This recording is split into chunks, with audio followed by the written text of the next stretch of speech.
People that made a deal with a friend that if they weren't married by a certain age they would marry. How did it go? We met in college, and were instant best friends. I was 20, she was 18. We spent all our time together, and were briefly lovers, but we never formally dated because both of us were very much into being wild and free and enjoying our youth.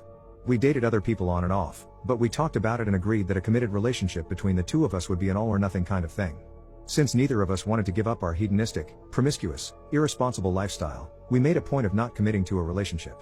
A few years went by that way, and we were very happy, right up until her sisters died. It was a car accident. They were 16 and 18, and both were killed in the crash, dead on arrival at the hospital. My friend was utterly, completely devastated. It still hurts me to remember it, even now. Her father, though, was even more devastated, to the point where he was legitimately willing to let himself starve to death rather than try to go on living. She moved home, out of state, to take care of him. She cut ties with everyone for a while, even me. I didn't see her again for 2 years. She was so different after that. Before the accident, she'd always been the most joyful, exuberant, positive person I'd ever met. After she came back, she was quieter, sadder, maybe wiser. I wanted to be there for her more than I'd ever wanted anything in the world. Not being able to fix things for her, not being able to make it better, that hurt more than anything I could ever remember. I guess that's when I realized how in love with her I was. I told her that I loved her, that I wanted to be there with her, and she told me that she couldn't handle the idea of any kind of emotional connection for a while.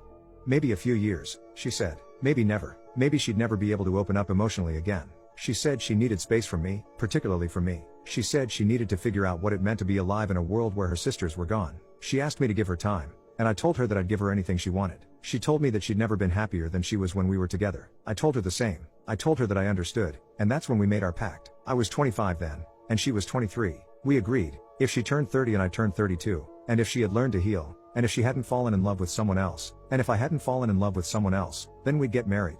So that's how we parted ways. She moved to Wyoming, to be alone. I moved to Germany, to get as far away from her as I could. We didn't keep in touch at first, but over the next few years we built up a correspondence. We wrote letters because we both liked writing letters. We emailed now and then. Sometimes we'd mail each other books that we thought the other would like. Years went on, and we became closer and closer. When I turned 30, I half-jokingly brought up our marriage pact. I told her that I had never fallen for anyone else. She replied that she was still very serious about our agreement, and that she'd never fallen in love with anyone else either. I asked her if she thought she had begun to heal, and she said she had, as much as a person could ever heal from something like that.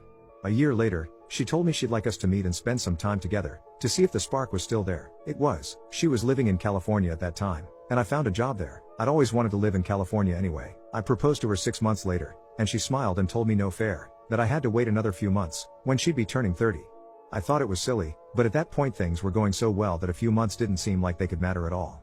But I'm crying now, so I'll have to wrap this up quickly. She was hit by a drunk driver and spent 2 days in the ICU before her body gave out. She died. That's how the story ends.